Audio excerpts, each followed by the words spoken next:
E a gente segue agora falando sobre o Dia Mundial das Religiões e no Brasil, o Dia de Combate à Intolerância Religiosa. E olha que legal, tem uma mensagem do telespectador nosso aqui, que vem bem de encontro a isso, infelizmente, né? É aqui o Babalorixá, o Sadi de Bará.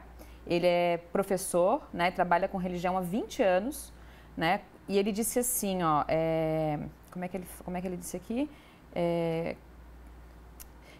Tem uma vida de preconceito, né? 15 anos no oeste de Santa Catarina, 21 anos atuando, 15 no oeste, 8 em Chapecó, e que diz que toda essa vida de religião, uma religião de matriz africana, né, da África, e que sofre muito preconceito. Vou pedir para o professor que continua aqui com a gente, comentar o professor doutor em educação, o professor Elcio, aqui falando com a gente.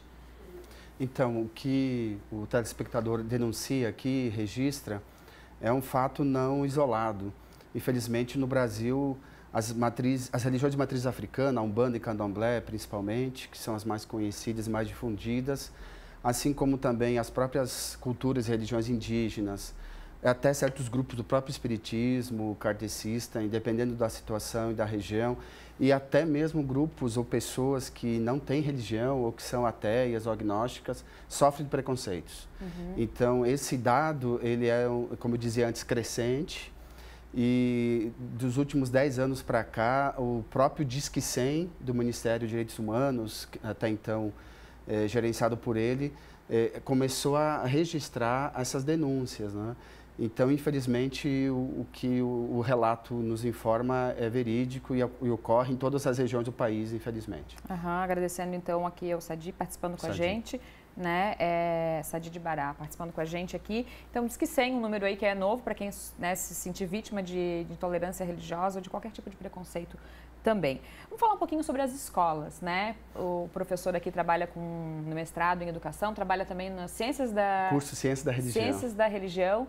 E é um tema bem interessante porque a gente sabe que o Estado é e deve ser laico, né? Tratar de todas as religiões, não ter só uma. E o ensino nas escolas também deve ser assim, e é assim que está acontecendo, professor?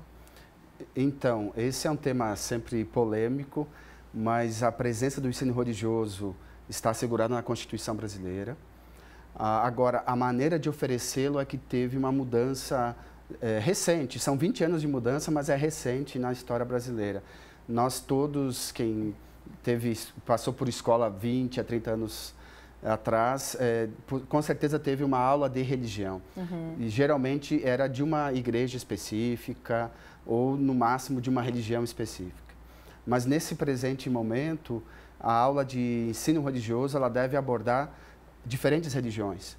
Então, as crianças e adolescentes na escola aprendem, claro, aprendem temas próprios à idade, mas temas de várias religiões, com o intuito das pessoas conhecerem para poderem respeitar e conviverem melhor com o diferente.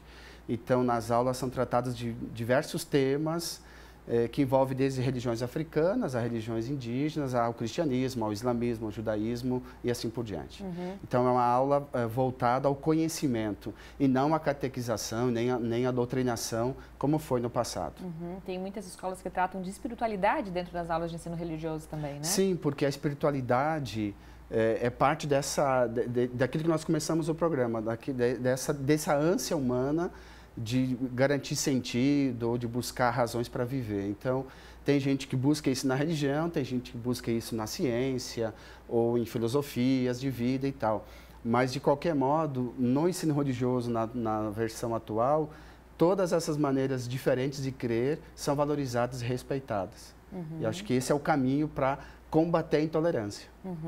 Eu tenho umas frases aqui, por exemplo, o Gandhi disse que uma vida sem religião seria como um barco sem leme, né, da importância da religião. Benjamin Franklin questiona o seguinte: os homens são tão maus com a religião, como seriam sem ela? E Rui Barbosa, né, escritor brasileiro, dizia: as leis são o freio para os crimes públicos, enquanto que a religião para os crimes secretos. Né? Então, fala da importância da religião, né? Como que são as discussões, que deve ser bem interessante para os professores, né? No mestrado, por exemplo, ou nas ciências da religião? Então, é um desafio enorme a gente conseguir separar o que é público e é privado, e o que é, portanto, de índole pessoal e do que é coletivo. Quando um professor é formado, cursa uma licenciatura, ele tem uma licença para ensinar. Na verdade, esse é o entendimento correto.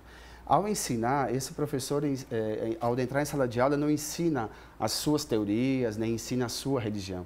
Ele tem um conjunto de conhecimentos para passar adiante para as crianças, ou seja, gerar aprendizado, e esse aprendizado é público, é coletivo. Então, o maior desafio para garantir a escola laica, por exemplo, é que as pessoas entendam que quando elas estão numa função pública, e isso também podia ser replicado às câmaras de vereadores, pode ser replicado a qualquer área do serviço público, as pessoas estão num cargo público, estão a serviço do público e não do seu privado. Então, o professor precisa aprender que no momento de estar em sala de aula, ele não está a serviço da sua crença individual, mas sim a serviço do conhecimento universal, do conhecimento que é humano e o conhecimento científico, portanto. Então, o grande desafio na licenciatura é a gente colocar em suspensão as nossas convicções para colocar em caráter público todo o saber humano que é diverso, que é plural, que é histórico e que, portanto, é muito maior do que o meu privado. Tem muitas discussões acerca de religiões ao longo de toda a nossa história, como o professor começou falando. Para a gente encerrar rapidamente, uma reflexão sobre religião, professor, uma palavra, uma frase aí para a gente encerrar esse programa. Então, eu aprendi na minha graduação, há alguns anos, um professor dizia que a religião é uma arma contra a barbárie, né? Ou seja, ela é uma tentativa de humanizar o ser humano. Sabemos que também a religião, em alguns momentos, foi usada por interesses econômicos, políticos, geopolíticos, enfim, e virou também instrumento de barbárie. O que nós acreditamos é que a religião, ela, de algum modo, fortalece esse vínculo humano entre nós pessoas, mas também com um mistério por aquilo que está além de nós. Então, a melhor maneira de as pessoas conectarem com esse mistério, ou descobrirem, ou desvelarem o que querem, o que são e o que vão ser, é, de fato, exercitando, desenvolvendo a sua espiritualidade. Tá certo. Muito obrigada por ter vindo, obrigada pelo papo. Obrigado pelo convite. A gente sempre aprende um pouquinho. Certamente. Até a próxima, então. Obrigado também. Gente, para quem está em casa, obrigada pela audiência, obrigada pelas participações aqui. Ver Mais volta amanhã. Beijo no coração de todo mundo. Tchau, tchau.